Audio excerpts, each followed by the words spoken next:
O Evangelho segundo Lucas. No primeiro vídeo, exploramos o relato que Lucas pintou de João Batista e Jesus como o cumprimento da história de Israel e das promessas de Deus contadas nas Escrituras do Antigo Testamento.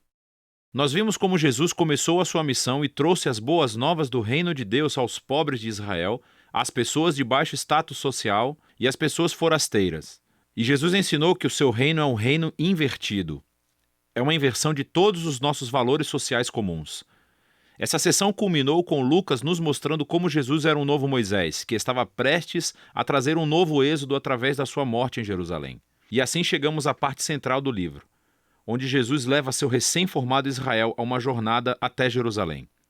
Essa parte do livro consiste principalmente do ensino de Jesus através de parábolas, que é dado na estrada para várias pessoas que ele encontra, principalmente aqueles que fazem parte do seu crescente grupo de discípulos. E dessa maneira, Lucas descreve o ato de seguir Jesus como sendo uma jornada.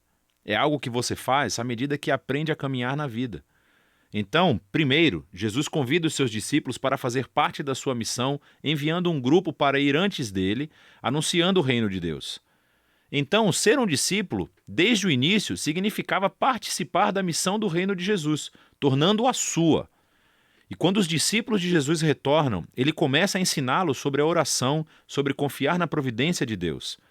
E, na verdade, são nesses capítulos de Lucas que Jesus fala mais sobre dinheiro, posses materiais e generosidade do que em qualquer outro lugar dos seus ensinamentos. Se seguir Jesus é verdadeiramente uma jornada de vida, deve produzir em nós essa mentalidade minimalista, criando uma liberdade de posses materiais e permitindo uma generosidade radical. Outro tema importante nesses capítulos é a missão contínua de Jesus aos pobres.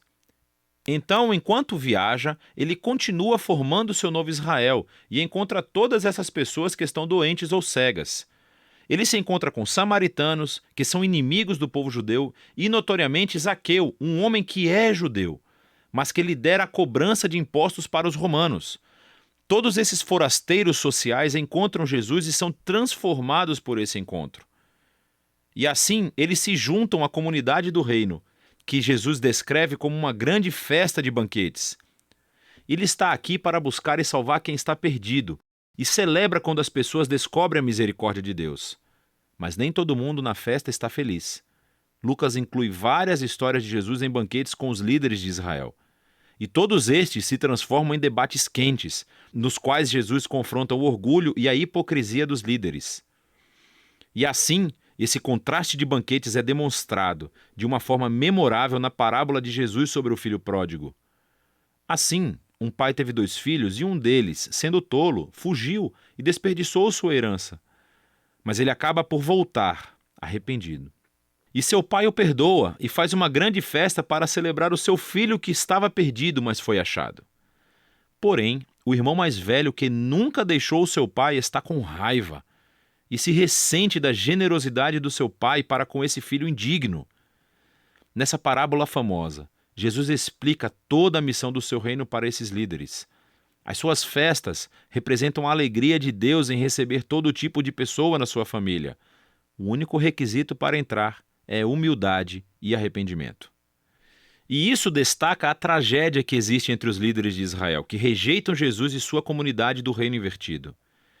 E isso aumenta a resistência que eles já tinham a Jesus. E, finalmente, ele chega a Jerusalém para a Páscoa. Quando se aproxima da cidade, ele começa a chorar.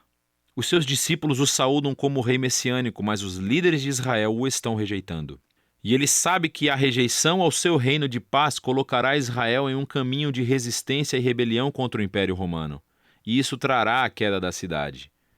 E é essa destruição de Jerusalém que Jesus simbolicamente encena quando ele entra tempestivamente no templo e acaba com os vendedores de animais.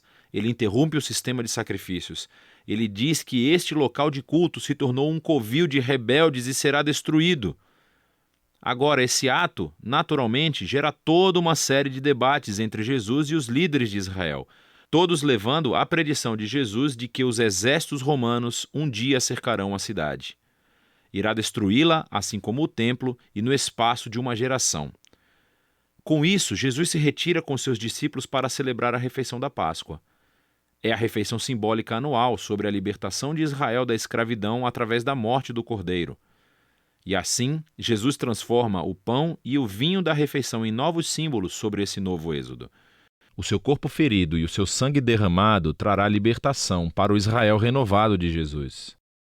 Depois da refeição, Jesus é preso e examinado perante os líderes judeus e depois levado a julgamento como alguém que afirma ser rei. E Lucas enfatiza a inocência de Jesus. Pilatos, o governador romano, afirma que Jesus é inocente 3 vezes antes de ceder. Mesmo Herodes, o governador da Galileia, não encontra nada para acusar Jesus.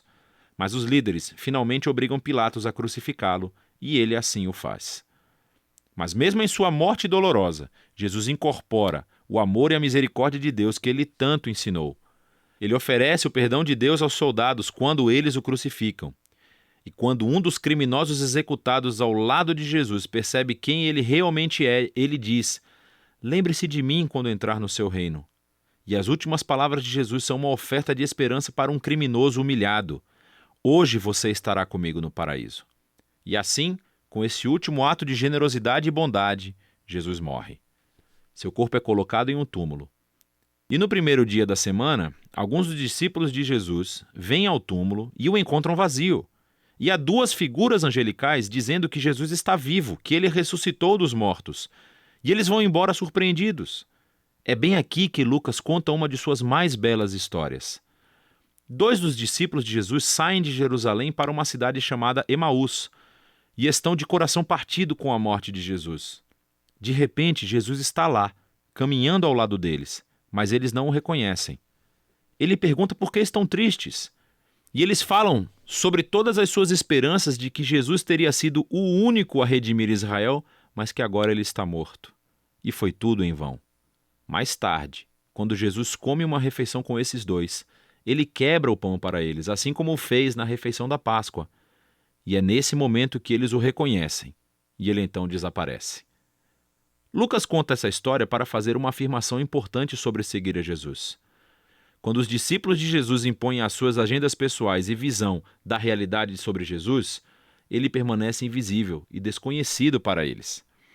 É somente quando nos submetemos ao reino invertido de Jesus, que foi resumido pelo seu corpo ferido na cruz e oferecido em amor pelo próximo, que vemos e conhecemos o verdadeiro Jesus. A cena final do livro é mais uma refeição.